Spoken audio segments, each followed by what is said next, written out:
we weren't happy anymore in our um, corporate world life, professional lives. So we needed change. We needed something drastic. It was literally a matter of go Google and search, where is the safest place in the world to raise kids? That was literally what I did.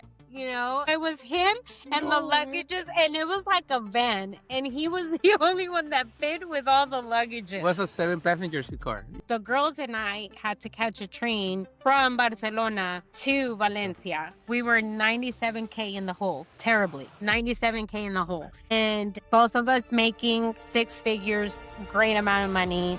I say we're winning.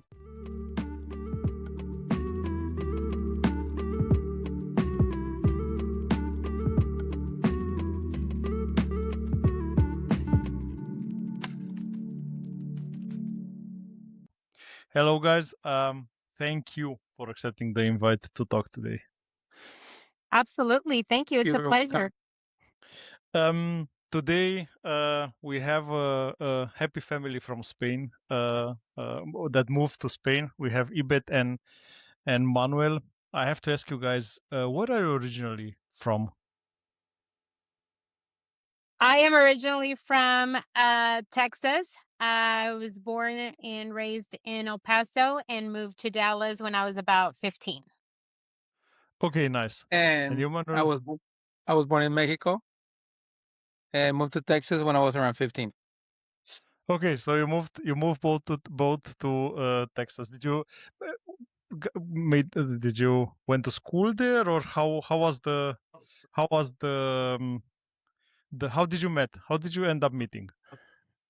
Yeah, so actually I was born in like I said, in El Paso. It's a border town to Mexico, and I moved when I was 15 to Dallas, and that's pretty much where I spent the rest of my time before coming out here. And we actually met through work. Okay. Yes. Guys, was the idea always to move out of US? And I ask you a bit because Manuel, you already had a trip, so I would guess it's like for me, the sky is the limit, right? When you move once, there is no stop anymore. Yeah. Well, I mean, it still makes it harder, making a decision as an adult as someone else making it for you. So again, when I moved to the US, I was 15, so I couldn't control the move. And in this case, so it's just a different type of, experience, at the end of the day. But to answer your question, I think we always had that in the back of our mind. It was something that we always spoke about when we became empty nesters because we have 4 kids. So it was, yeah. So, you have all my respect. I don't recommend it, by the way.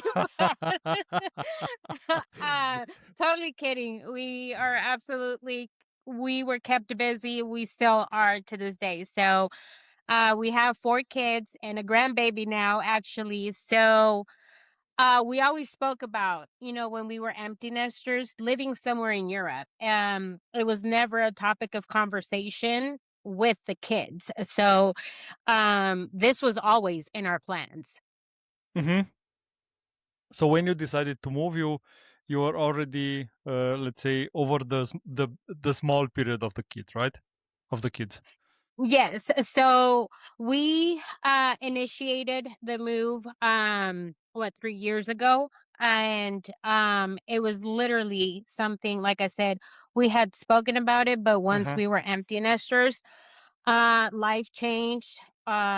We weren't happy anymore in our corporate world life, professional lives. So we needed change. We needed something drastic. We had already had 2 kids that were our 2 older kids were out of the house. And actually our son plays football. So he got a huge opportunity with an academy in London to come and pretty much shoot his shot and see if he could make it out here and go pro, et cetera, just chase his dream.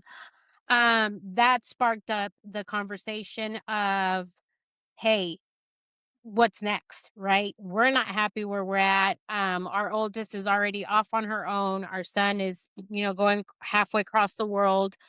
What does that mean for us? So at that point, it's like we were already planning to sell the house. So, to downsize, see what's different. We had our two younger daughters that they were at that point where it was like, okay, if we're going to make a decision, we need to make it now because our middle child was going into middle school. So it's like, if we're going to do a drastic change, like this is when we do it.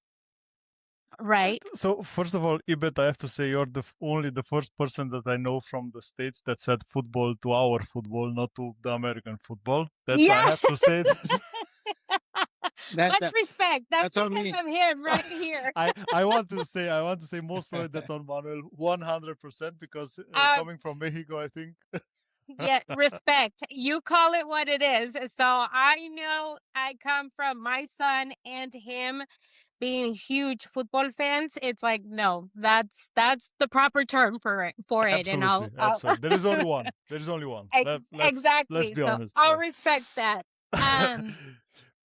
But I want to come back to a bit of what you said, but because you said you had 4 kids, you already own the house, so you said you want to sell the house. So for me, it sounds like the perfect American dream. I would put it this way. So you were working corporate jobs, you had a family that was stable, you had a family that already kids that moved out of the house. What was missing? I want to pause the story right there for a second. Yibet and Manuel are sitting in Spain. I live in Germany. We record this remote. We talk about these raw, amazing stories, and the last thing that I want is bad internet connection to ruin the story. That's exactly why I use Riverside. Riverside is recording locally, and after the discussion is finished, after all the emotions is there, it's uploading the original file into the cloud so that I can use it when I edit this.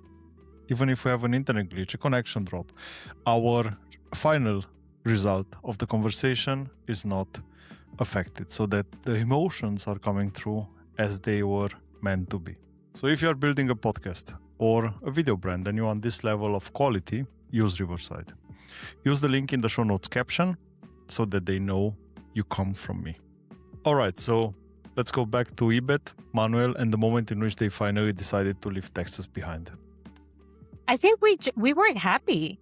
We weren't happy in the sense of something was missing where we didn't feel fulfilled. It was kind of like our life had fallen in this routine that we just were like, look back 10 years and it's like, what have we done? Like, are we going to allow another 10 years to pass? And it's like, yeah, I mean, to each their own, right? The whole American dream of, you buy the house, have this big corporate world job of you've escalated to the top of just, the highest level ranking you can get in your jobs. And it's just like, no, like this can't be it, right? Like life cannot just be this. So we said, let's go find purpose. That's a really nice argument. It's like, I think it's really important for everyone to understand that, and I think that these are the huge lessons that we have to learn from all of this. That it's not only about money, it's not only about the big house, the big car. That doesn't really make you happy. Like purpose is something which is, I think it's of course is exaggerated when we call it happiness, but it's kind of the happiness that we are searching for. So you have that good feeling. Okay, there is something that is staying there after I'm gone from here. Like. But I do get what you're saying. Okay, so you said, okay, we try to find purpose. Who or what was the first trigger? What was the first thing that you have done when you decided we will move? When we solidified the decision of the house is gone, right? Like we're selling the house. I think at that point it's when we were like, okay, where would we live, right? The thought of which is so funny now because obviously we have our children we're far away from them, but the thought of our son going into the real world, right, by himself, being halfway across the world, um, really hit me hard to say, like, I don't think I could handle that. I don't think I can handle being that far away from him. Um, I presented the idea to him to say, "Hey, would it just be totally crazy if we left the country?" And honestly, I think that it was an I think I can say for the both of us, I think we were just so worn out with just the routine that it was just like, you know what, at this point, what do we have to lose type of thing, right? Um, You said London, Ibet. Was it UK at first, or you always knew it was gonna be Spain? we didn't have a spot, honestly. I just knew that the UK wasn't an option because of the weather. If not anything, because of the weather. I was not gonna, Got you I was like, fully, yeah, fully. I was not gonna be okay with the rainy season, the cold. We need the sun. We needed sun. I mean, we come from Texas, right? So it's like we couldn't either go too far left or too far right because it was like, we just couldn't. Like just the weather. We love the UK. We've visited many times, but it's a spot where you go and visit and then okay, it's time to go back to the sun, you know? I live in Germany since 11 years, almost. Guys, I fully get what you're saying. Sun is not an option from November to March. So Exactly. And it was like, nope, we couldn't go that long. So I think the possibilities were endless. Because to add to that is when we I work remotely, doing what I do. So I built this online business that it was like, hey, we have the ability to pretty much go anywhere we want, right? So the possibilities were endless. So it was literally a matter of go Google and search, where is the safest place in the world to raise kids? That was literally what I did, and and it's then you like got the Nordic countries, Norway, Finland, and then you said, no, no, no, that's not an option. It's too cold. exactly. Well, it's like New Zealand, Australia. I was like, oh, that's a little way too far, So I was like, I kept going down the list, and then this little old town of Valencia, Spain appeared on the list, and I was like, I've never heard of that. And he's like, I have, because I have a football team, right? So I was like, oh, okay. Absolutely. Manuel, I fully get. I know the geography of Europe only because of football. So every time when I because of work, they talk about different cities. I know that's in Czech Republic because they have a football team. So I only know the geography of Europe from the football teams. Fully get you. That was exactly him. He was like, well, I know they have football, so I'm down. Yeah, Like, it's there, it's like, the third largest city in Spain. The safety's there, the cost of living. So that was a big part. Once we decided and narrowed down what place we wanted to go, then we just created a plan, like a 6-month plan. Mhm. We looked into the visas, the different type of visas there, the offer. When we applied, and we qualified for the one we were under, which was great. And it took about 6 months from when we started talking, put it on paper, get all the stuff that we needed, all the requirements to do the move. So the timing was pretty quick. I mean, I hear all these people, honestly, which is so crazy because we obviously have met so many people in this journey. And it's just like when I hear well, I've been planning for this for 2 years or 1 year and this, and then like when they ask us, I was like, oh, we did it within like 6 months. And we were like, let's do it. Um, did language play the role there? Because Manuel, I guess you spoke the language. Ibet, you spoke the language as well. Yes. We're both Okay. fluent, both in English and Spanish. Okay, I think that that plays a big role in the choice that you have done, right?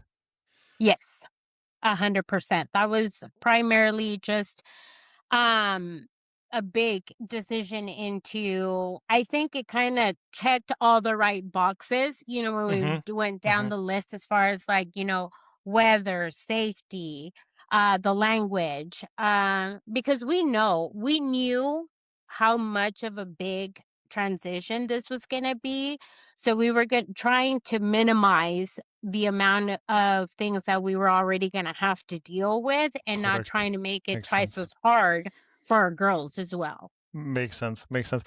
Did you raise them bilingual as well? No. And there And was a that's regret one of in the both big of your eyes. Yes.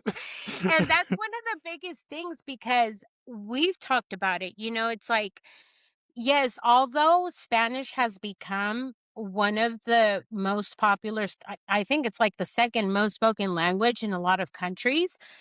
We didn't have the necessity for it, right? Like we had to because obviously I come from both of my parents were still born in Mexico. He Mm-hmm. he was born in Mexico. Our parents don't speak English, so I went to bilingual classes up until like the third, fourth grade. Mm-hmm. So we kind of had to, and we kind of got comfortable whenever with our children in the fact that it's like we spoke to them in Spanish, but they always responded to us in English. So we kind of always allowed that. It's like, well, heck, at least they understand what we're saying, right? Like, when are we going to need it? And then fast forward. Yes, they do. So, to anybody listening, teach your kids your second language. Take your time.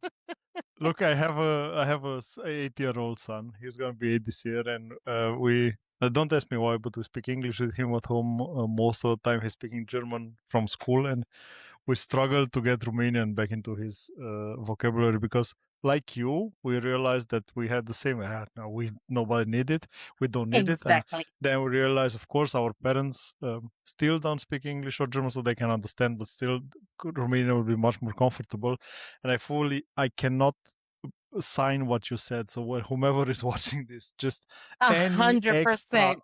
any extra language, if it's Hungarian, Czech, I don't care, just teach it. You'll regret it one day for sure. 100%. 100%. Because you just don't know when you'll need it. And the other thing, it's like knowing more than one language is better than just one, regardless of what it is. So you just Correct. don't know, where your life is headed. Guys, what was the report between fear and excitement when you were in the process of moving to Spain? I think I'm an overthinker 100%. So I'll just call it what it is. And I'm the opposite. I'll Yes. say we'll figure out along the Yes. way. Don't worry about it. So that's how we balance Just each other out. Cause I'll just be, I'll go through all the possible scenarios in my head of like what could be the worst case scenario, and then I have plan A, B, C, D, and then he's more like, "Hey, I'm still in plan A because, we could wing it this way, that way." And so, But I that's a mean, perfect pretty match. much, yeah. we divided what I had to do, what she had Yeah. to do, right before the move. Okay, you're in charge of this. You're in charge of this, right? So however you get to it, you get to it, and it's still, it was a struggle. I mean, we when we got rid of the house, we went from a 4 bedroom, sorry, 5 bedroom, 4 bathroom house. They had to get rid of everything Literally. to how much it is that we really need to take with us, right? Wow. So the stuff that we needed to bring with us was still a hassle because it wasn't like a couple of luggages. So even Yeah. that, the to do all the thinking behind it. I mean, how do you move The stuff strategies. from the U.S. to Europe? You're not moving your living room. You're not moving, stuff like that. So what else can you take? So all of that is I think a lot of the excitement was there, given the fact that for us, our solo trips, given the fact that we have 4 kids, we used to come to Europe a lot. Like, that was our Mhm. escape. Like, my sister would take over the kids, and so we loved just Europe in general. Mhm. Um, so the excitement was always there. I think the fear for me, the primary fear was my children. As far as like, are they gonna adapt? Are they gonna, how is integrating them to a new school? Bullying. Just all the things you worry about. Obviously coming the things that are a worry in your home country, you think about all that, and how is it going to be, is it really like that, so because it's one thing what you read, and you can do all the research in the world, but it's completely different when you're living it day to day. Yeah. Correct. Do you have the feeling that you I will try to reformulate the question. Sometimes I realize that when I think about my son, I overthink everything. I think, oh, how will you react this? Do you have the feeling after the move that you overthought everything for the kids? Like you were worrying much more that I would not say that needed, but much more that the impact that the move had on your kids? Yes, 100%. And honestly, I want to say that we were wrong about the kid that was going to have the hardest time rather than the other one. So it was actually the other Oh. way around. It was the complete opposite of what we thought. So that's what I say. It's like you can read all you want, and you can do the Mhm. research all you want, and you can, because we spoke to many families also before coming out here, and every experience is different. And until you live it, but it is. I mean, to answer your question, it's like what we overthought. No, I was worrying about the wrong things. Yeah. Correct. I mean, just it was hard enough just to put him into the school system here. I mean, they didn't have a school for almost a little bit over a month. Hmm. Mhm. So that's something that we didn't think about. I was thinking, okay, we move, they'll be in school next week. Mhm. That's not how it works Just here. the process of Yeah, the process is everything. completely different. You know, so that was for me, that was a hard time as soon as we got here Yeah. that we never thought about. Talking about the process, Manuel, you have done everything on your own? Bureaucracy, papers, visa application, everything? Yeah. Yes. Again, I mean, we I have to do it. Yes.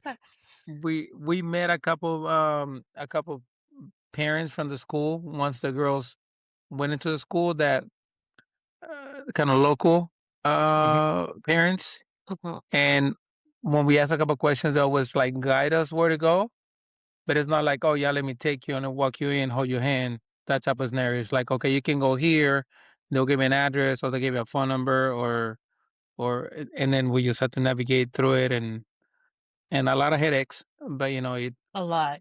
and we're still learning. I mean, we're here 2 years and a little bit over 2 years, and there's always something new. Um, I mean, just the process, I think for us, I'm too much of a control freak that yeah, like that plays a huge part. I love how Manuel just said, yeah. Yeah, he just chimes in whenever he can get a jab in, right? I love it. I um just love that. Mhm.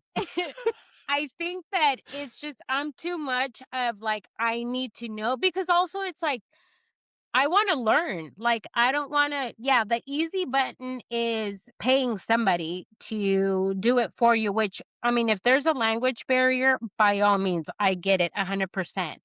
The other part is yes, they speak Spanish here, but it's not the same.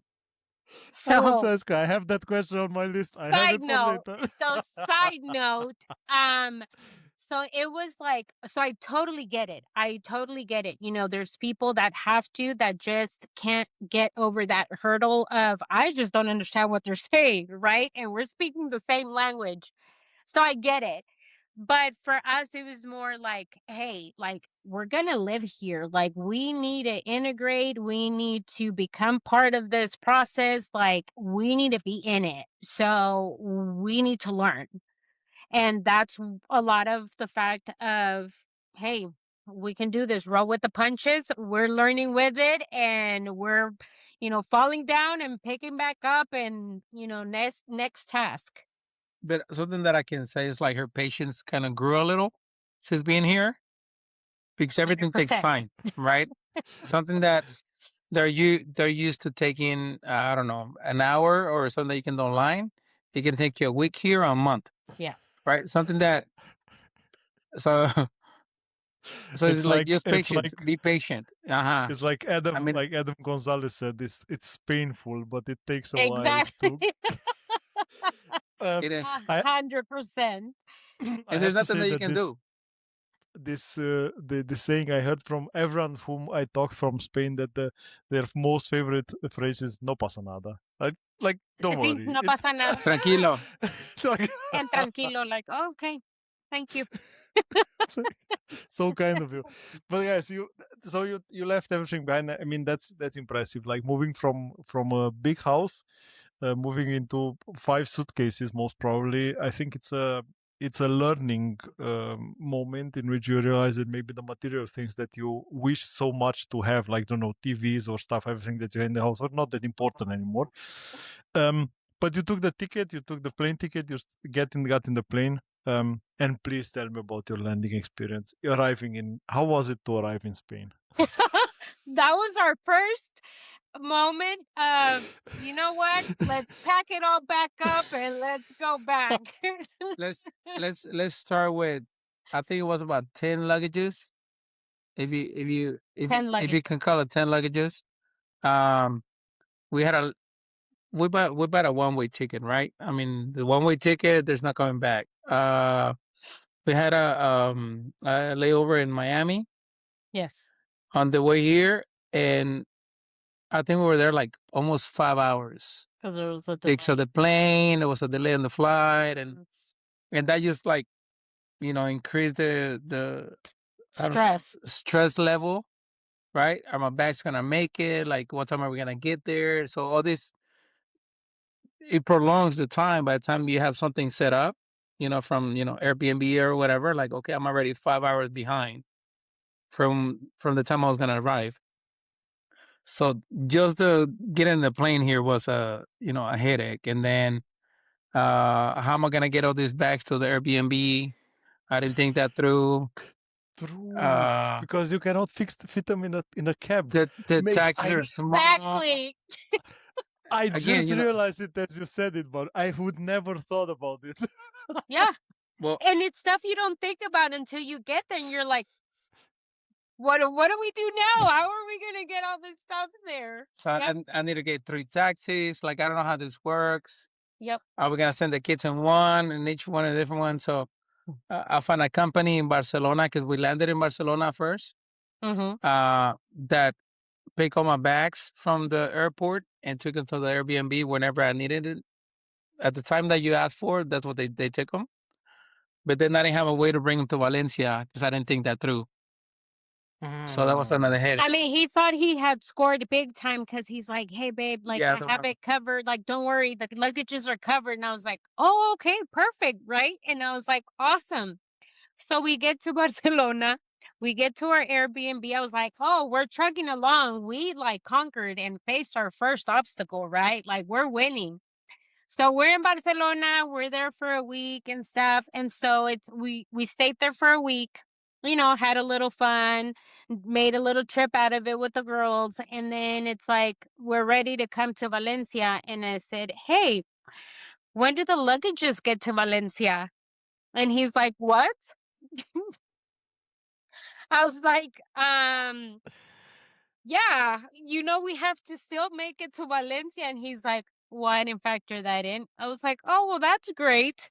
And I said, so. Well, I kind of did. I said we rent a car, right? We take all the stuff with us. I leave the car over there. Again, thinking the like the American way, right? It's not a big deal Yes. if you rent a car in LA and you drop it off in New York, right? You can leave it there. Well, here they charge you a lot of money if you're gonna leave it in a different city. I didn't know that, right? So the biggest car that I got that the company had, It was only enough for the luggages. They didn't fit in the car. We didn't fit it. So it was him and the No. luggages, and it was like a van. And he was the only one that fit with all the It luggages. was a 7-passenger car. Yeah.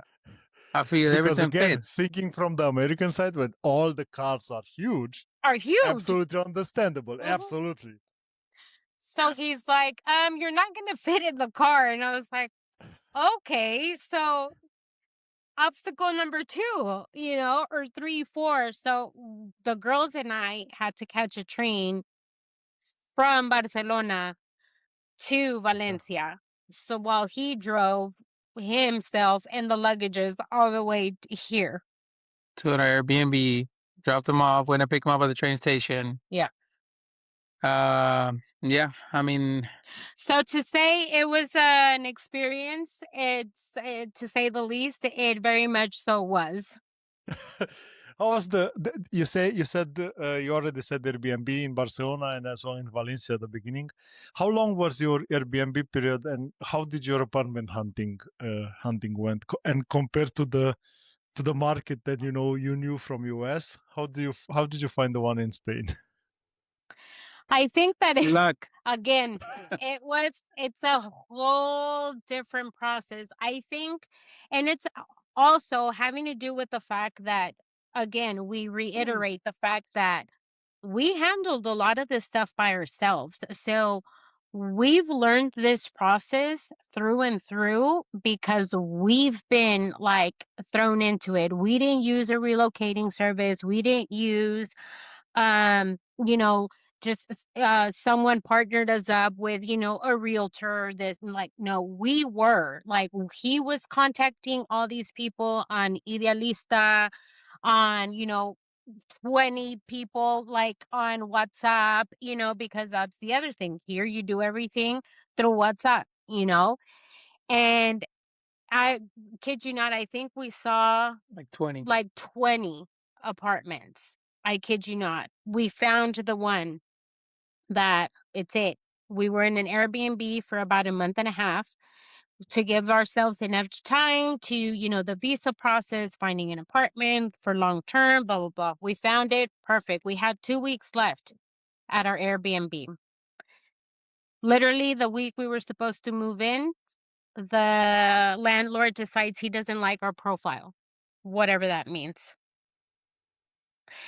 And wouldn't give a reason, wouldn't give why, which honestly, I think it was because we didn't have income from here.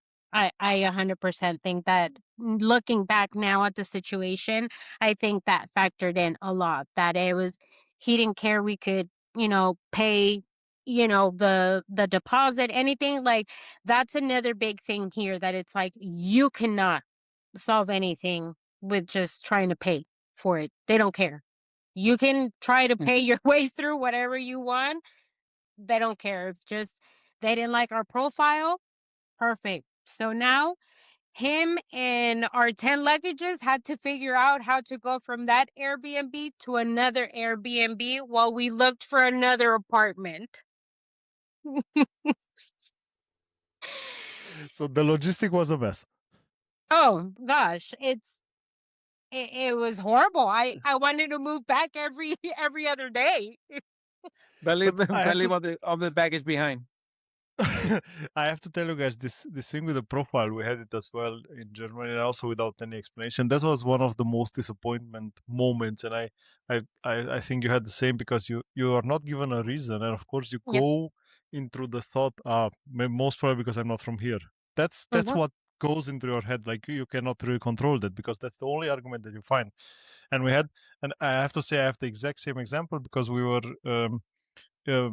They said they want to have this price. They will not get more of that. You cannot buy your your way in. Yeah. And they said, okay, everybody's applying for it. We have 5 or 6 candidates, and we will choose one. Yeah, based on which criteria? Mhm. On the profile. What does that mean? We cannot tell you. And at the Mhm. end, you are so disappointed because you don't have a clear explanation, and Yeah. you always go to the thought, if I would be in my hometown, this would not have happened. And I think this is what 100%. really killing your mood for And sure. then you get to a point that after apartment hunting and so many disappointments, right? Because you didn't like the ones you saw and etc. We got to a point that they were asking us to pay a year in advance for the Yeah. apartment if we wanted it, right? And besides the 2 months deposit, Yeah. besides the realtor fee. So you get to a point like, yeah, you know what? I pay for them. I need a place to stay, right? So you get to Correct. that point like, okay, that's fine. I don't care. Like, we'll do it. But then we're stuck here for a year, if anything. Well, not only that, but I'm just like, no, like, I know that's not what everybody else is doing. So it's like, Exactly. that's where me being the, like, no, I'm going to stand up for, my rights, even though I'm not from here. I don't care. I'm like, what's fair is fair. Cause I'm like, I know every other person isn't doing that. Like, what's going on here? And it was part of what he and I talked about. It's like, no, like, we're fighting the fight. Like, that's fine. And it was so stressful because not being given a reason and being the overthinker, I was just like, no, like, I wanted to go knock in his door and be like, you got to give me a reason so I can sleep. Exactly. You need that closure. You need to understand why. Why am Yes. I different than the others, right? Yeah. Yeah. This is Yes. something that you only understand if you have done it outside of your home country. Manuel, sorry. So before we leave that topic, on the logistics part, after we moved to the second Airbnb, that one did have an elevator. So yeah, I mean, I don't need to say more. It's a one man team, and we're talking about everything was heavy, and it is either you fit or Yeah. the luggage the luggage don't fit through through through the stairs. So you need to figure out a way how to go through the stairs, with all this baggage. So, needless to say, that showed us we better find an apartment with an elevator, added to the list of must haves. I'm sorry, Manuel, for laughing, but that was so funny. Like when you realize you get there and you realize, okay, now, and you see the small stairways, which are extremely small in Spain, especially in the historical cities, and you think, wow, Yes. how? Yeah. Yeah. Um, was the apartment hunting process the moment when you realized that you don't speak the same language, the same Spanish? 100%. I think that was whenever, um, so it was two situations. It was ordering food was our first situation in Barcelona, because you have to add that in Barcelona they have the Catalan, right? So it's Correct. not, Correct. Yeah. it's not Spanish, they speak Catalan. So, um, that was our first encounter. So then we get to Valencia. You get to Valencia. Not only do they speak Castellano here, but they also speak Valenciano. So it was double whammy there whenever we're like, just the streets, like the street signs. And then we realized that getting in a taxi whenever we would say like where we needed to go, and he would say it completely different than what we were saying. So I was like, sure, that one, that place, so, and then going through apartments, what do they call the refrigerator?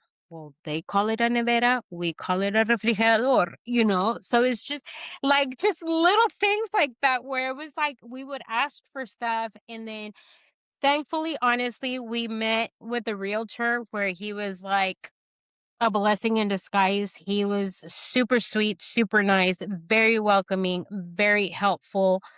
Um, he literally was like, "No, we call this, like we call," and I was like, "Okay." So by our 20th apartment tour, we were on it. We knew what was what. Uh, um, you mentioned food, and because you mentioned food, I have to ask you: Did you? Were you? Did you? I don't know how to. I'm so excited. Were you able to find really spicy food in Spain? Nope. Easy answer. Nope. We still have it. We're still in the hunt. I have to say I've discussed it with everyone, and everyone is saying, like, when you order in Germany spicy food, you have to say it's not German spicy. You have to say, I really want it spicy, not German spicy. And Yeah. I always and but how do you find the food in Spain?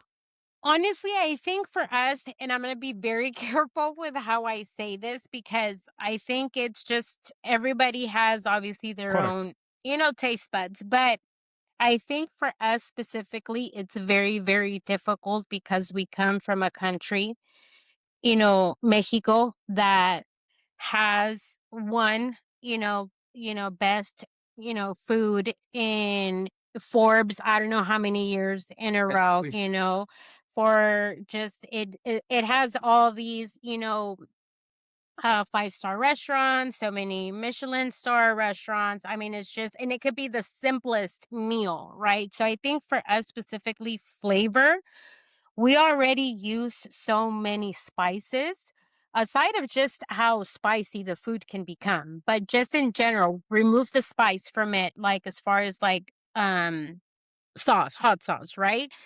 Just the spices in general that we use, there's just so much flavor to our food. There's just so much mixture in there. So when we came here, yes, have we found local Spanish restaurants that we absolutely love? 100%. 100%. It's different, but we do. We have our spots now that we have found that it's like, okay, this is what we need. This is how we order it. But for us, specifically, the food has been one of the hardest things to adapt to. I have had I don't know how many numbers guests from the United States, and every time when I ask what's the food that you miss from US, everyone is giving me the same answer: Mexican food. Yeah. And that and I also made the joke last time when I spoke with I think it was with Milo. He was I think he was originally from Seattle. And I said, I think your president will hardly dislike that, and Yeah. he will hate you really bad if you say that the only thing that you miss from US is the Mexican Yeah. food. Yeah. But this is something that I have to say. Everyone that I talked to and then moved out of US said exactly the same thing. That's why I completely understand you. And Yeah. if I dare, Ibet, I always compare the Mexican food with the Indian food on the flavor Yes. side. So I think Yes. the amount of flavor that you have in the food, the amount of Yes. spiciness that you have in the food, they go. It's of course different, completely different cultures and so on, but the flavorness is there, and I think it's also something really hard to find of a good quality in Europe. And of course, the original. We don't know the original, and we still like everything Right. that we find here, but the original, and that I think that makes it even harder. 100%. And That's then, exactly what it is. and then most of the products that you find over here or overseas, they're expensive. Yeah. They're pricey. I mean, you cannot go and buy them every day like you would like. Mm-hmm. So it's like a little what do you say that? When we go to a spot that we really like, that is pricey, we don't go all the time, right? We go once a month, Correct. maybe twice a month. Correct. Makes sense. Even though I wish I could go every week. But it's just not realistic because you know that. Yeah. Hey, but you also understand. You understand why it's so expensive with all the export and just how expensive it is to be able to make it to get here. I get it, but I mean, when we want to have a little, pick me up meal, that's when we get to say, you know what, let's go and give ourselves the luxury to do that. Mm-hmm. Correct. I mean, only the fact that if you think about it, avocado, for example, you have Yeah. a hole that is filled in with avocado coming only from one area of this planet. Isn't it crazy when you think about it? Like, I'm pretty sure that if we talk, I have a work colleague. She's from Colombia, and she's always saying, "Paul, the avocado that you have here, I eat it. I have no other choice." But Yeah. Yeah. Something as simple as that you're just like, and then when you find it, excuse me, it's so expensive. So you're just like, good Lord, it's like you have gold in your hand. So it's like you just exactly, little slices at a piece, exactly. Guys, did you moved in, you settled, you had your kids in school. Did you ever had the feeling that you somehow have lost your identity, your status that you have had in the States? I don't think so. I think that it was just a matter of I hate to sound cliche because it wasn't necessarily the driving factor of because like I said of us moving was primarily, just our life was shifting, our life was changing at that given moment in time, but um safety was huge. Safety was huge in the kids in school piece, part of it. I just think that it was like, you know, we just needed change overall. We had gotten lost in the routine and we needed purpose overall. And I think that our girls, it was so crazy because it kind of happened collateral because our girl that was going into middle school, she had this big, huge blowout with her circle of friends that it was we became like the oddballs type of thing, that it was just like, Ooh. like it was like, okay, what's next? Not necessarily losing identity, but it was just like our purpose was missing. Mhm. That's so interesting because you had everything that the American dream was marketing. I don't know how to say it in a different way, but it's interesting.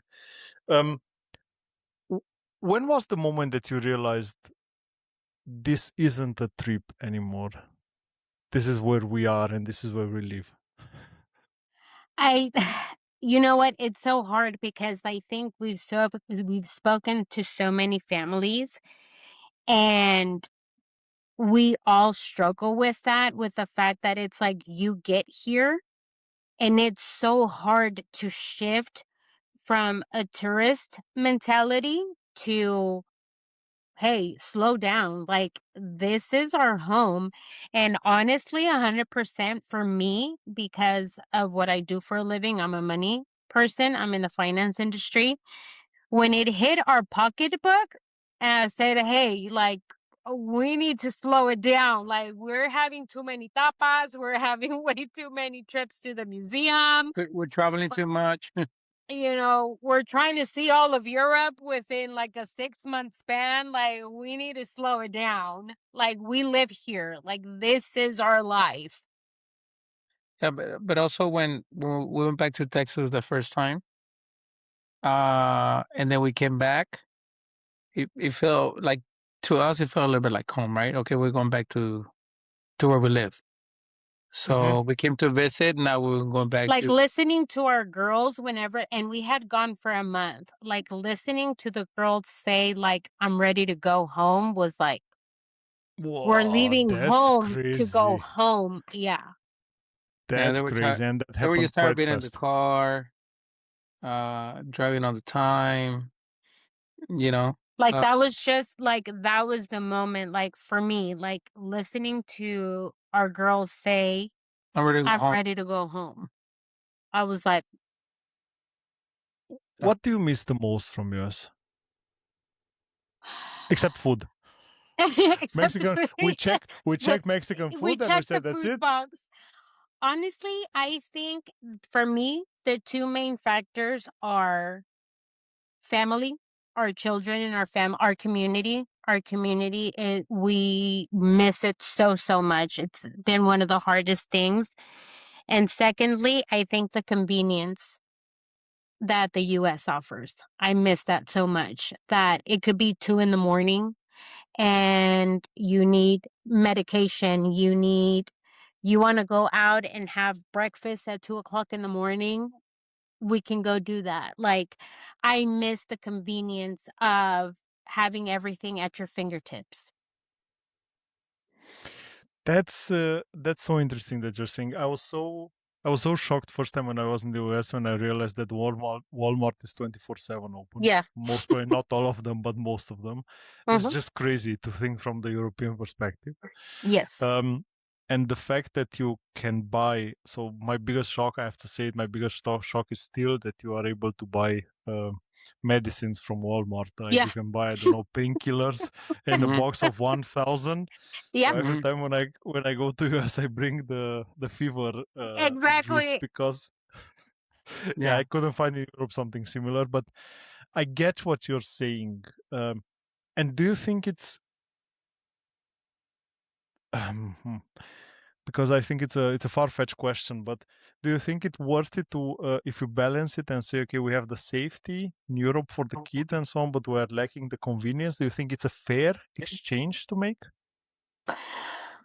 I think for me, the way that I've been able to there are two big things why I can live without the convenience of it is we've learned what a quality of life is, first and foremost.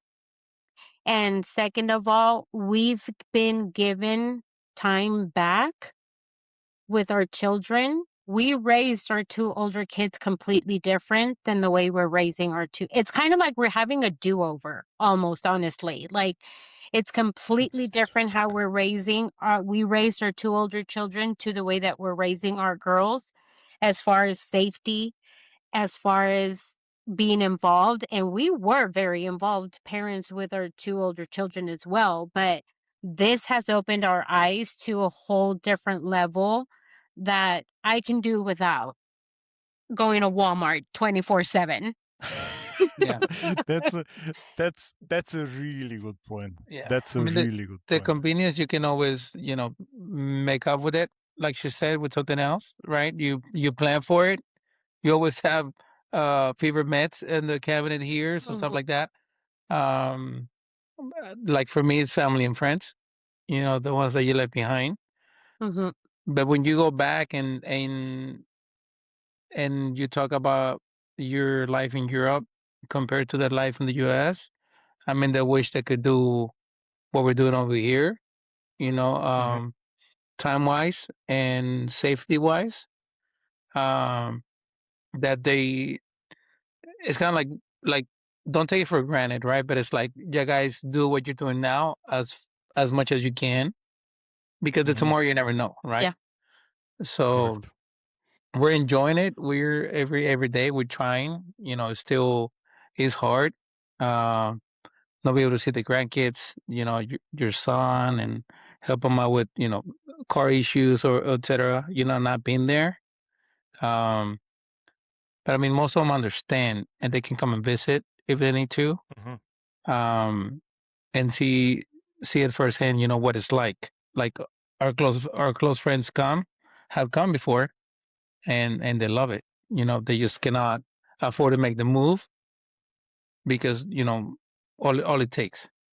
So But I think it's a good point, Manuel, because I think at the end they should see it as an opportunity to have the other side of the medal, to see what is it to be in a different place. And I think that's a benefit that not everyone living in the US has. Because if you don't have someone that you know in Europe, I think first of all it's expensive. Second of all, you get really it's hard to get holiday in the US and so on. And I think from that perspective, I think it's a benefit for everyone. Of course, the pain of losing the connection with the family, mhm, I feel you.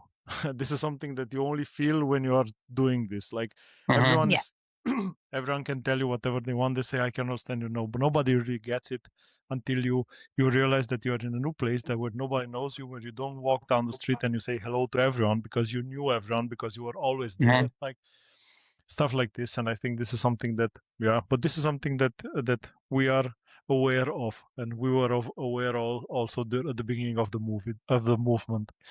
mhm. I'm sorry, I spoke too much today. Um, I saw that you are doing this finance stuff, and I didn't want to approach the topic because I want to understand first your trip, but because my understanding, and please, really, I would like you to correct me. I thought that you started this process only after you moved, but you were doing this before already. what I do for a living? Yeah. Yes. Yes. Okay. Yeah, so I kind of always I had like I said, I was in the big corporate world. I had the big job, I had the big position, but I've always been who I am just as much as I'm an overthinker, I'm an overachiever. There's always more, and also the American way instilled in you, right? That it's like Grinding, exact hustle and grinding, grind grinding. 24/7. If you're not hustling, you're not making money. If you're not this, you're not prepared for plan A, B, C, D, right? So I always, even after having my 9 to 5, so to speak, I always had, side hustles, as they Hmm. call them. So my side hustle became my full-time self-employed opportunity. So it's something that, and, life has a funny way of just kind of guiding you where you're expected to go, even though you don't fully understand it when you're there. But now looking back, it all makes sense. Like why that started, why certain situations in my career happened the way that it happened, and I never let this go. And it was always from just helping a friend who opened their business, helping them because obviously that's what I do. That's my Hmm. business. That's what I can do. It was extra money on the side.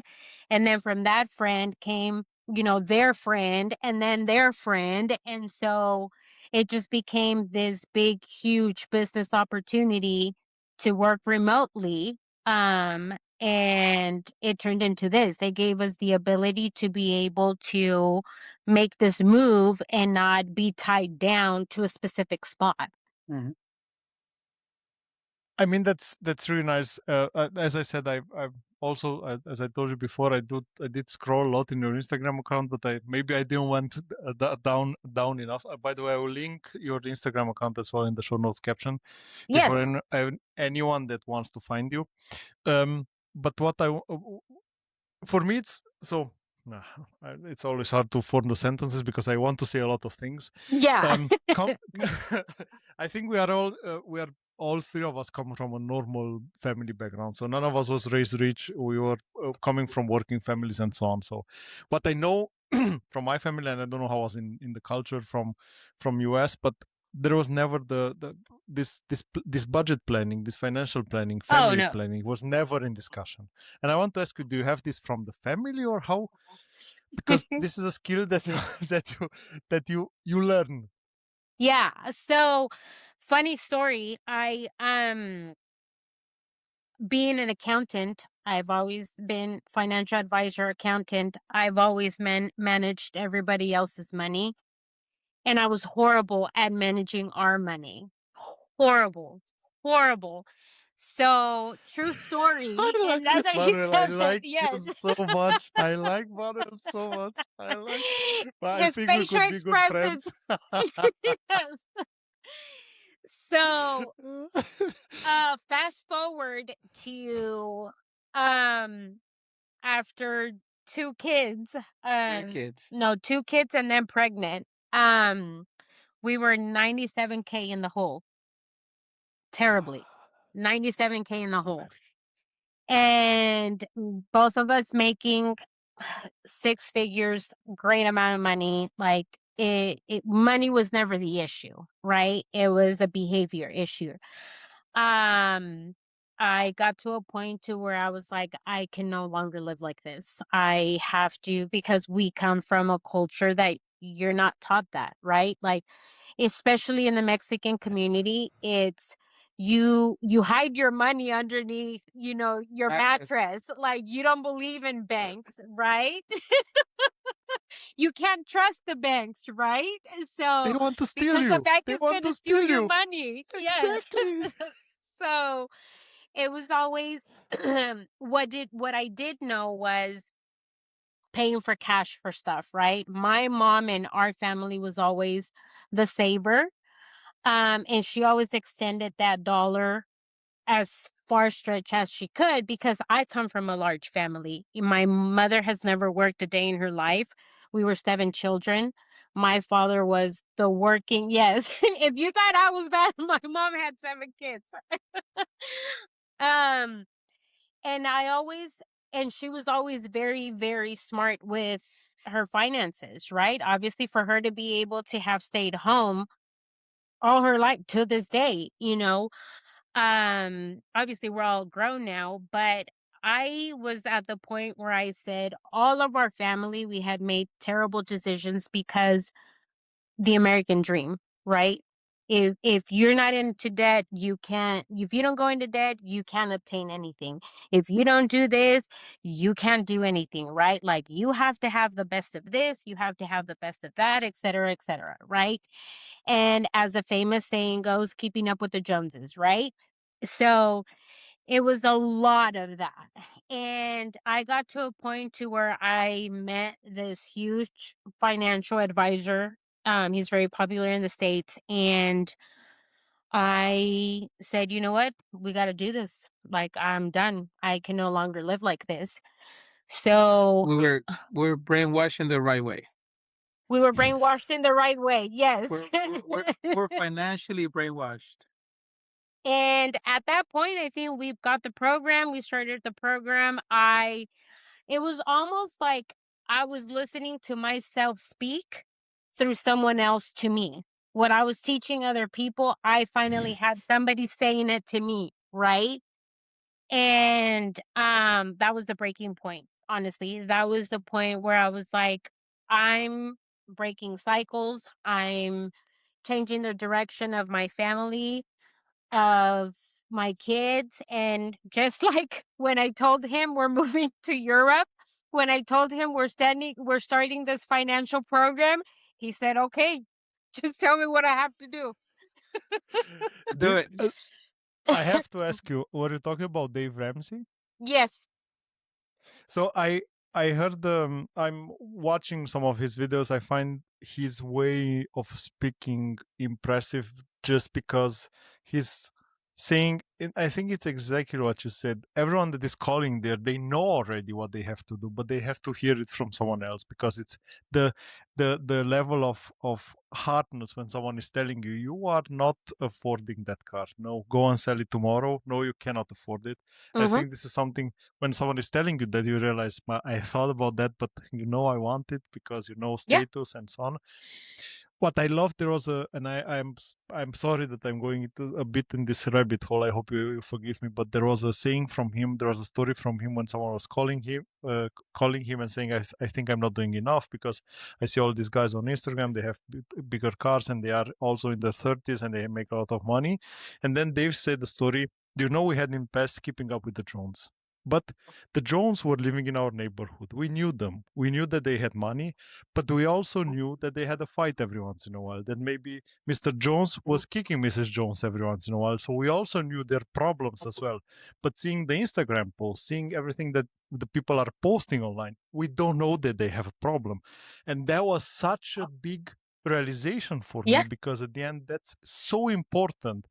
We said, okay, we tried to keep up with them. Maybe we don't want that money because don't want to have that fights. But when you don't see the fights, you only see the good things. You think, Oh, oh, for that's sure. For sure. Because people aren't going to post just the same thing. It's, whenever you open a business, you start a business, whenever moving abroad, I see it online all the time. Everybody always likes to flash the great, the pretty, the beautiful, the reward, right?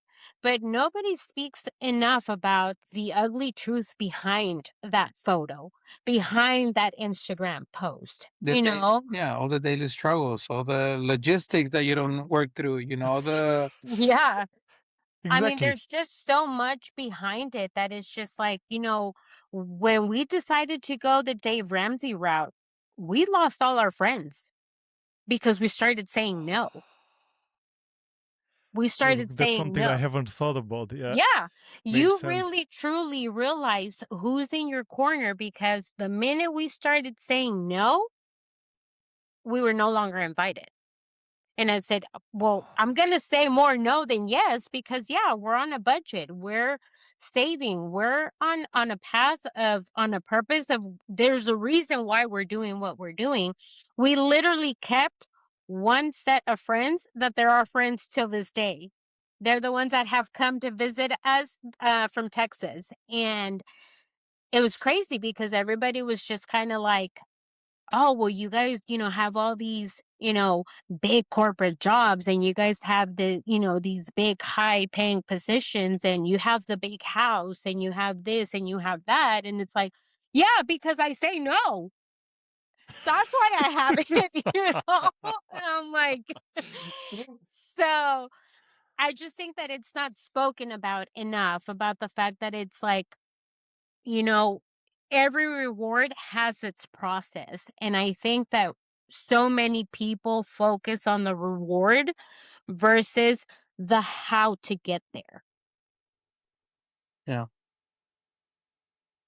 I think one of the most important things for everyone to understand is not the objective, it should be important, the way should be important. The objective Mhm. should be the way, because as long as you are able to enjoy the path, Yes. you are enjoying more than only the objective, because the objective is it's a few So seconds. tiny. You got there. Exactly. But the And then you're path on is to the longer. next. You're on Exactly. to the next. Exactly. And it's then one of the best books I've read was written by Mary Trump, which is one of the nephew of Donald Trump, Uh-huh. and it's called Too Much and Never Enough. And Yeah. it's describing somehow him, but also it's making you realizing that whenever you want more and more and more, there is a moment when it's never enough. Never enough. Never, never, ever. We see it now happening. I don't want Yep. to go into the politics path, but we see it happening. So Yeah. it's exactly the same thing. Yes, 100%. And we got so much like into it that I even became a financial coach for Dave Ramsey for a period of time because Nice. I was just in the path of more than anything for our culture, because like I said, we didn't believe in banks. We didn't believe in all of this stuff. So I was in a path of I'm gonna change, the trajectory of, the Hispanics and our beliefs. I'm gonna break these cycles. I'm gonna, be the one that, you know, Hispanics are gonna be owning banks and opening businesses and this and that. And again, that also led to the path of what I'm doing now. If it was ever a feeling of, I will call it imposter syndrome, doing all this, like not going at work anymore, like having this, making this money from home. Did you ever have the feeling, what? That, that's not a job. That's how can I make money out of this?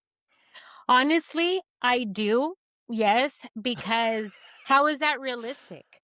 Because you're Exactly. always taught you have to have the big office, you have to have the big desk, you have to have, the name on the door and stuff.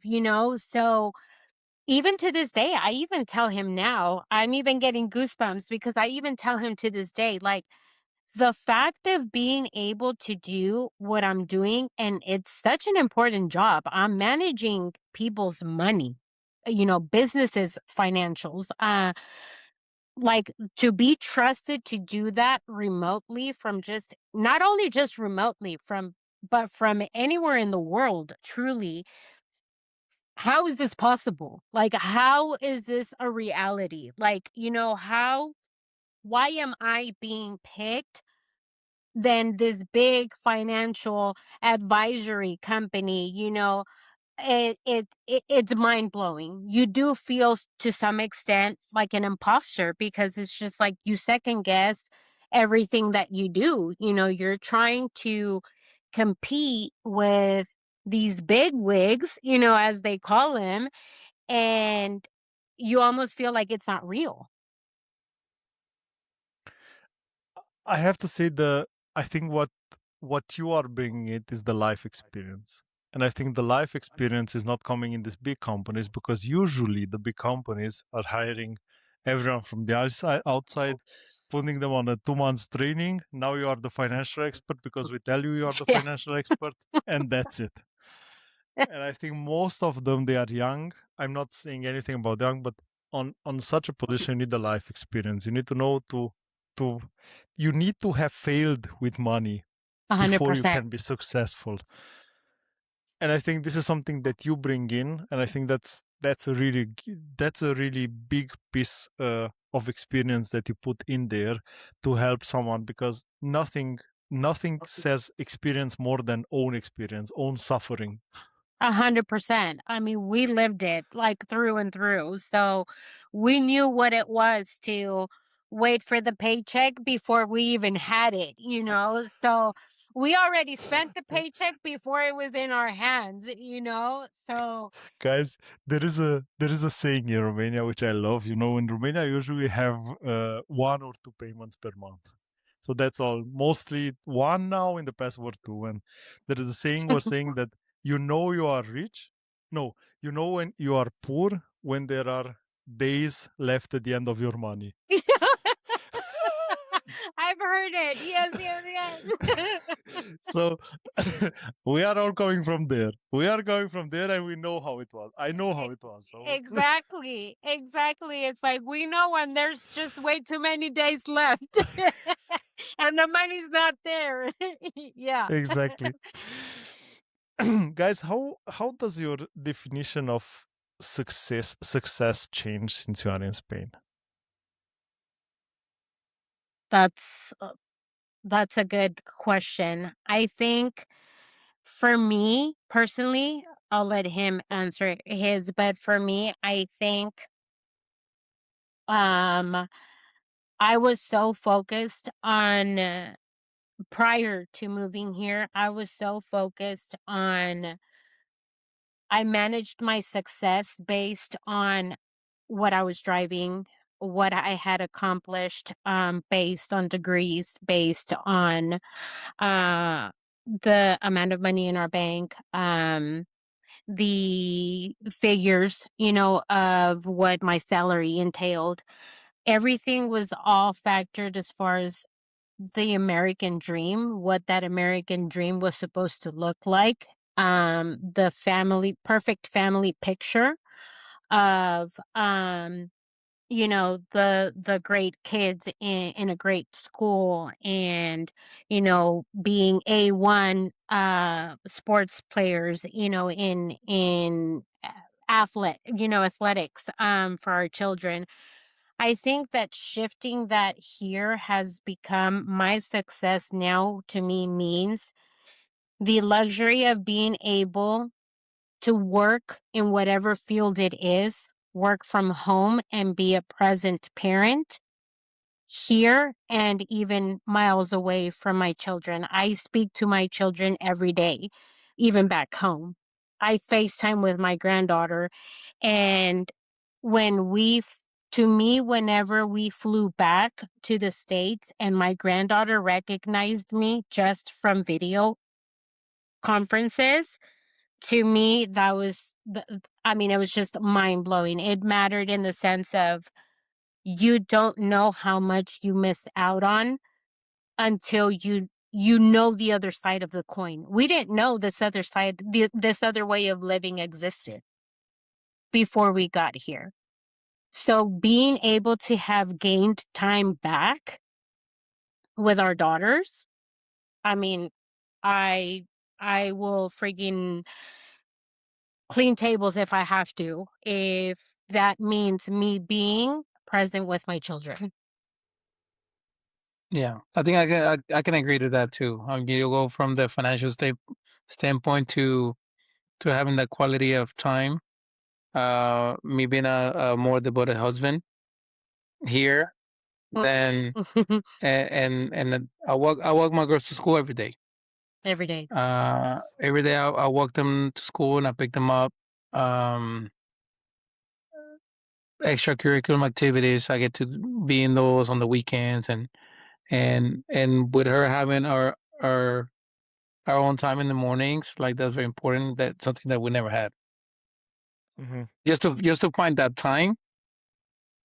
A date night had to be planned with, obviously, you know, months ahead of time, So right? so again, the success for me is being here this long already, going through the hardships that we did at first.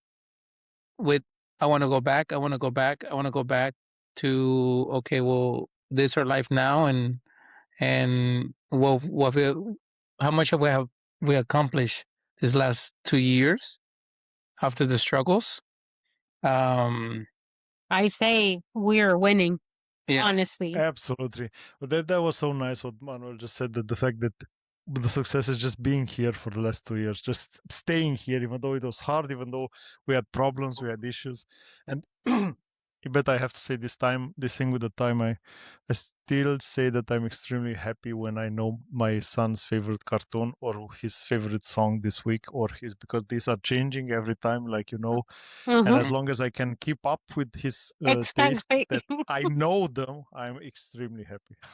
100%. 100%. Guys, I enjoyed the hell out of this conversation. I had so much fun. I Before we wrap it up, we are not yet done. I hope you still have some minutes, because I have some rapid fire questions that I usually try to tailor on the guest. It will not take long, I promise you. No, absolutely. We're enjoying this. So we love to tell our messy, crazy life.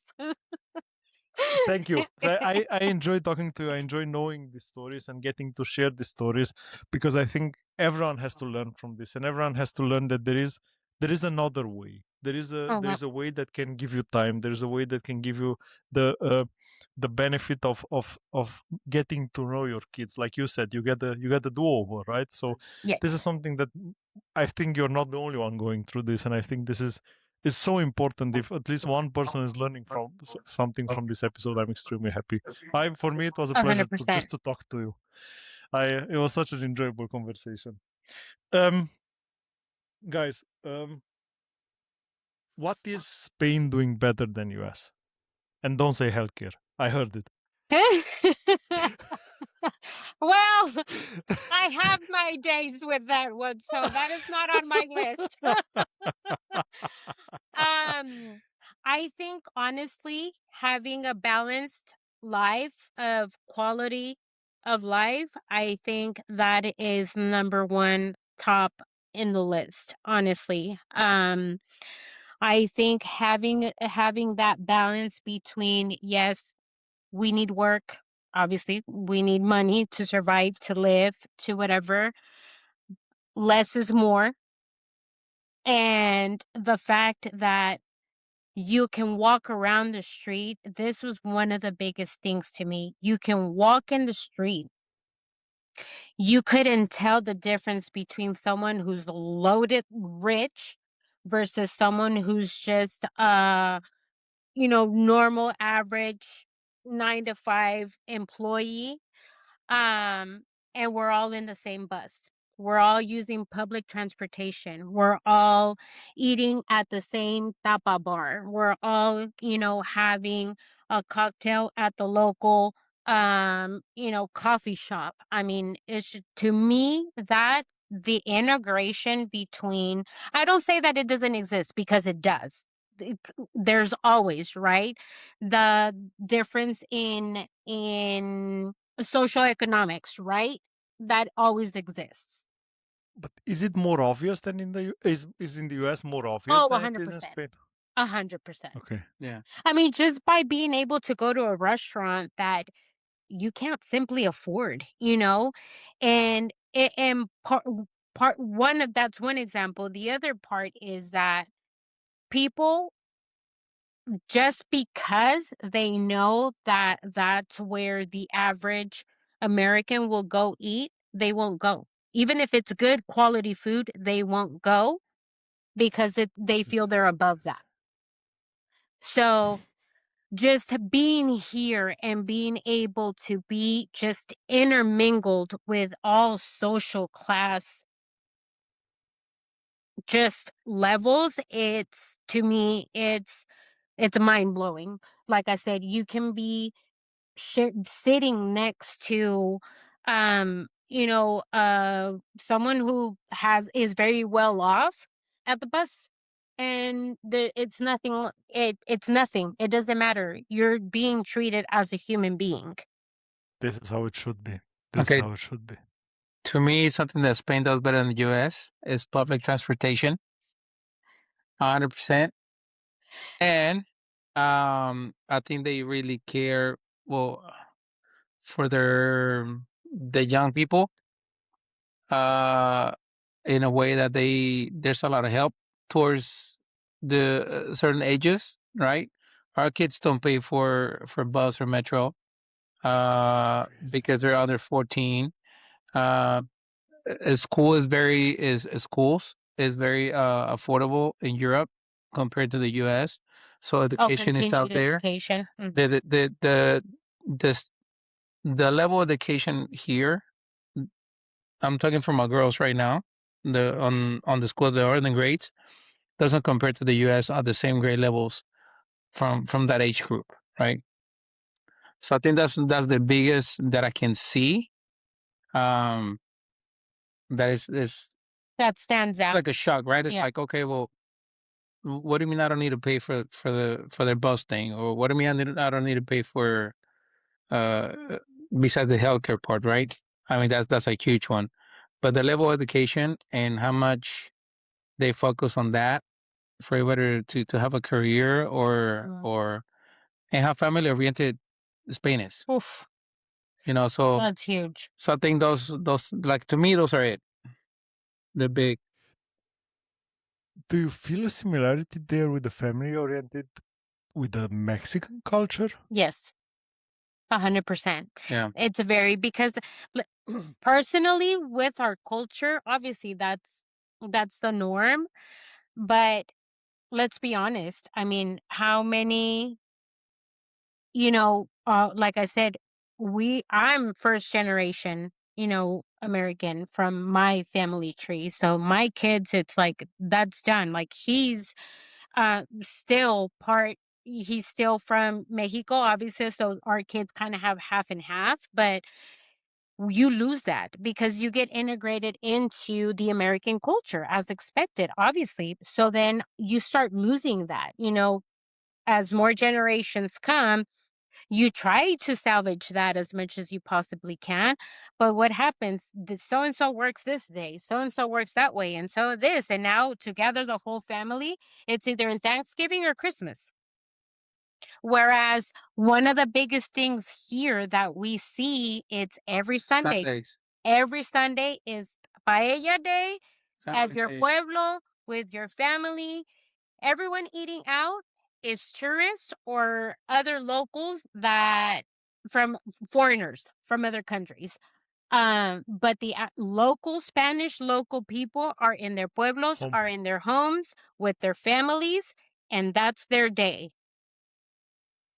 I have to say, this is something which I see it from the outside as well, but I think family is a huge thing, and I think this is how it should be because somehow you have to keep connection to your family, and you cannot keep if, like you said, if this is working on Tuesday and Wednesday, and the other one is working on Saturday and Sunday, and then maybe we can meet on Friday afternoon, but only for 1 hour because then I have to pick the kids, and then you have to pick the kids, and it will never match. It will Yeah, never match. yeah.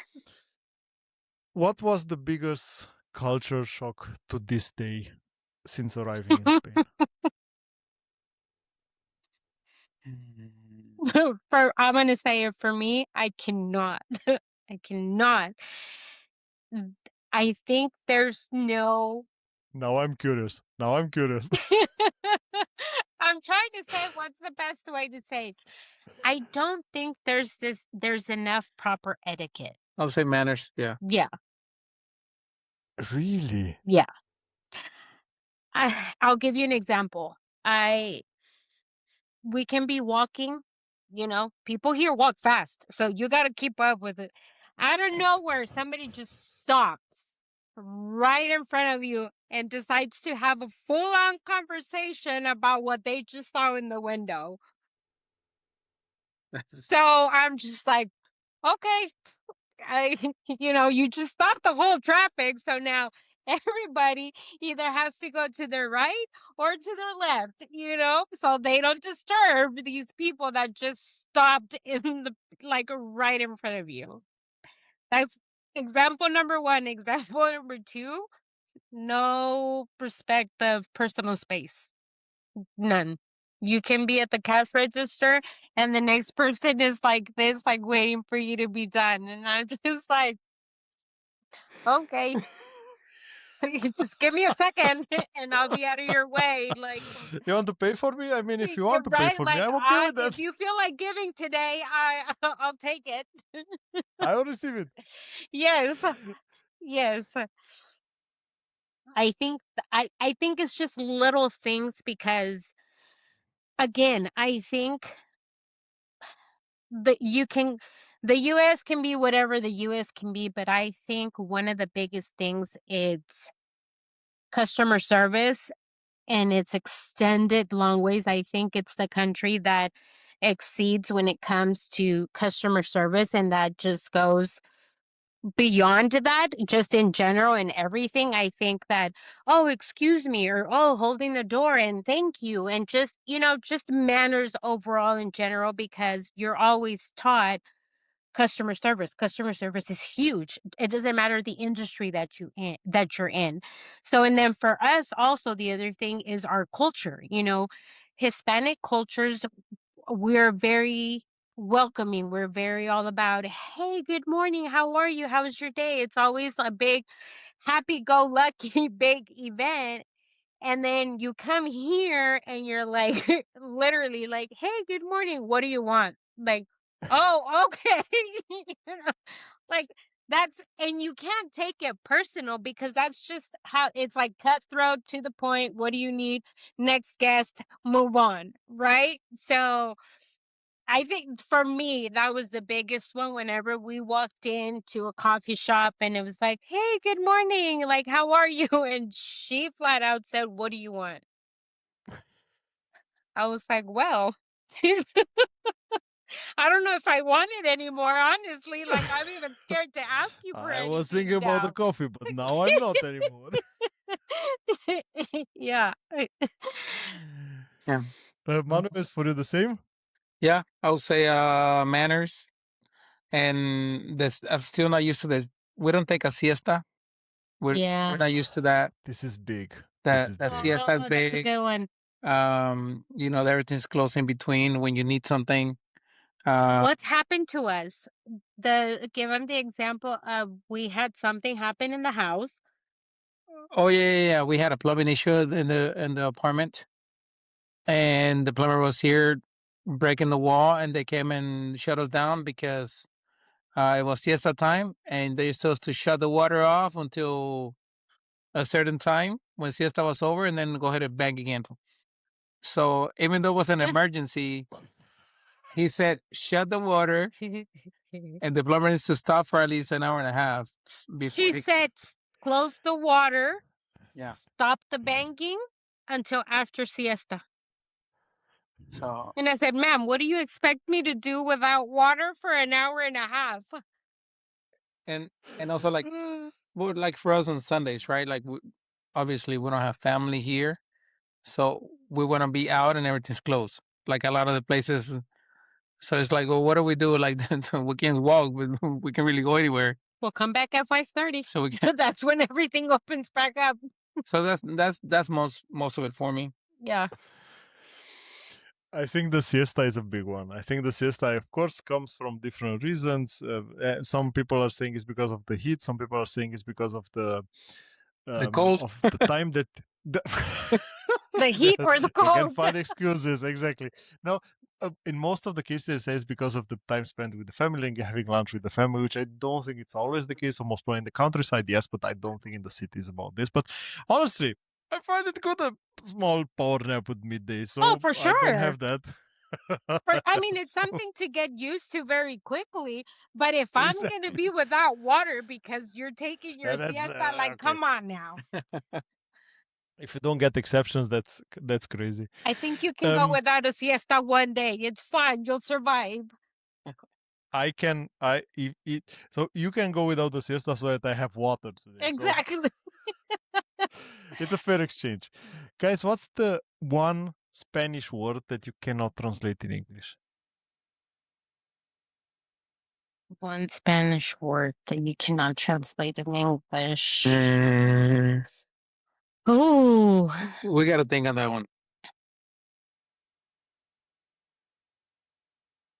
That you cannot. Well, because if it was a literal translation, like hostia, There was an hostia anyways. Yeah. Well, they use it here for so many things, but it's like for us an hostia. No, easier to translate it. Translation. Yeah. How do you call that? Gosh. And No, I don't know. That's what I'm saying. I don't know what that translates to. Exactly, the right one. That's the right one. But I how don't would you think use there's it? a it's like translation. the body of Christ, no? Yeah. So okay, so hostia here is like a bad word, right? Mhm. Here, hostia in English, I don't know what it is, but That's what he asked. in, It doesn't have a in translation. Spanish for us, hostia is that thing that the priest give you to eat for the Catholics. The body of Christ at Yeah, church. I know. Yeah. The So that's exactly. the body Yeah, of Christ, right? So like for yeah. me, when they're saying hostia, it's like they're saying the bad word, and I'm like And I'm like, what? like hostia is Are you blessing him like or are you like trying to curse him out? Like so, what's happening? and that's where Spanish comes from, right? Like or when they start cursing at each other, stuff like that. Like I think it's funny because it sounds really funny. It's not like the same words that we used to curse somebody out, right? Mhm. Ours actually sound mean. Like theirs make me laugh. So it's so I have the same feeling in Germany, Manuel. I have Yeah. the same yeah. So feeling. Like they don't really know how to curse. Like Yeah, yeah, so I could do it for a few minutes without repeating myself. yeah. yeah, So I think for me, I think that's a good one. I think there's not a literal translation to it. like hostia, it is No, body of Christ, right? like so it's just I'm sure there's plenty who's got a thing on. yeah. Correct. Favorite football team? Favorite From Spain, Yeah, let's say from Spain. Madrid, First. Barcelona. a la Madrid. Yeah. Barcelona. Well, Sorry. Barcelona, Forza Barça. okay, but I got to tell you why though. I mean, why is yours? I was growing up seeing Ronaldinho play for Barcelona with Thierry Henry. It was the moment in which it was this tiki-taka thing from back then, and it was a huge. That's when Real started to buy players, and I never liked this development of Real in the direction they went because they invested a huge amount of money. Only they bought Zidane, they bought Beckham, they tried to solve it with money. Just bring They bring bought more their people. championships. Hey. Yes. Exactly. Is this live? Exactly. Is this live? This is live. Make sure you put this piece. Of course. Yes. No. No, like Okay, now like to me, I love the sport, right? I mean, I love it since I can remember. Like even though I didn't really play it, I played mostly basketball when I was growing up. But like to me, when I was growing up in Mexico, the only televised like Real Madrid games, The right? big team. So that's okay. where you like. Okay, You, understood. honestly, I don't remember watching Barcelona games. To be completely honest with you, when I was growing up, Mhm. and then I have a childhood Mexican team that I love, which is called Pumas de UNAM. I don't know if you're familiar. They I had a know big it. logo. Yeah. Yes, So I know it. so we had Hugo Sanchez that he went to Real Madrid and he won a lot of pachichi. Okay. So again, he came from my childhood team to the only team they show on TV. Okay, Which, I understand. I understand it. You're Absolutely. forgiven. so Yeah, you're forgiven. but We had Hadji from Romania. I don't know if you know him, Gheorghe Hadji. He was in Barca and then in Real. yeah. So it was before Figo, before Figo doing that. So Yeah. there's a lot of players that they switch, right? I mean, Barca has to pay less money, which I get it. Whatever. Cheap shot. This is getting really bad now. Yes. So you want to say we are bankrupt? Yes, we are. We are winning? Yes, we are. So So you're still there. Have morals and ethics? Yes. yes. Exactly. I liked how this discussion developed at the end. I love it. There you go. She wants to go against me. You know how life is, right? If I tell her to give me 5 Barcelona players right now, she has no idea what No, to I say. don't. But you know what? But here's the thing. So football specifically in my world. So I know more about it than I ever intended to know in my whole life, to be honest. But you have to understand, there's football year round. Because if there's not a Mexican league, there's a European league, there's something. Champions All League, champions, World there's Championship, always something. which And is amazing. Copa Europa y que It's Copa de amazing. que I have no idea what. There's always a cup for somebody, right? Oh, One cup for you, one cup for you. Everyone can have a cup, right? Valencia, we have two teams, just like Madrid does. So that's the thing. It's like Unfortunately. I've always. So no, I won't be able to tell you players. And it was funny because You're not a fan. our son, it became this deal because our son became he's always been a Real Madrid fan. So my son comes into the picture. He's a Barca fan, and he actually knows way more about football than he does now. Yeah, Like, it's crazy. Because you don't work. And so it became this thing that it was like, oh, it was my son and I, like, against his team, right? Or whatever. So I always just piggybacked off of my son. So that's why it became a rivalry. Yeah. Nice. I liked how this end up being. I love it. I just love it. I had to ask the question because I didn't plan to ask the football question, but when you told me at the beginning of football, I said, okay, I'm talking with the really person that know what they talk about. Yes. Last question, guys. Where is home? For me, home is where family is. Doesn't matter what part of the world that is. I think home is wherever you make it. Mm-hmm. Is it more like a feeling than Yes. a place? 100%. So right at this moment, home is here. We go. I think that there's always. We'll go visit Texas. Yeah. It's not. I think that the best way that I can explain it is when we go visit Texas is there's never been a truer statement than whenever we say we're leaving home to go home. Mm-hmm. And that's always going to follow us because it doesn't matter where we are in the world, wherever it takes us. We don't intend to go back anytime soon. But wherever our path takes us, wherever life takes us, I think that phrase is always going to stay true to us, is we're leaving home to go home, wherever home is. Yeah. Mhm. Yeah, that's correct, which is amazing and crazy in the same time. Mhm. But it is like this. Now knowing everything that you know, knowing the experience that you have made, knowing the whole luggages discussion from the beginning, Manuel, would you do it again? Yes. Without a doubt. I would do it all over again. That was a straightforward yes. Guys, I cannot thank you enough. You are an amazing couple, and there was the time that I enjoyed so much the discussion. I had so much fun. I'm really happy that I get to know so many people doing this podcast, because I think that my soul is getting bigger and bigger every time when I meet nice people like you. You realize you're not alone doing this thing. You realize someone else went through the same experience, and you're not crazy thinking this. You're not crazy thinking about that. Someone else did it, and also getting to know people. It's such an amazing feeling getting to know nice people. Thank you so much for your time. Much Thank appreciated. you. Thank you. I appreciate your time. This has been fun. We get to look back and laugh about what once, made us mad and almost caused us our divorce,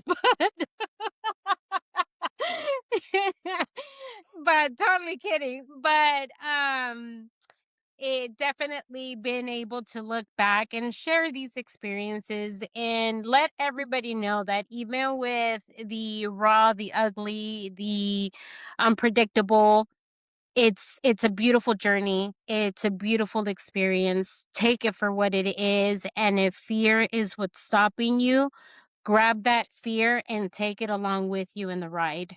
It's so worth it. Mhm. Thank you again. I will link your Instagram again in the show notes caption so that people can find you, and every other links that you have. You are more than welcome to send it to me, and I will put them down in the description when I will post the episode. Absolutely. Thank you so much, Will guys. do. No, thank you. Appreciate your time. Thank you. Have a great nice one. Bye bye. You too.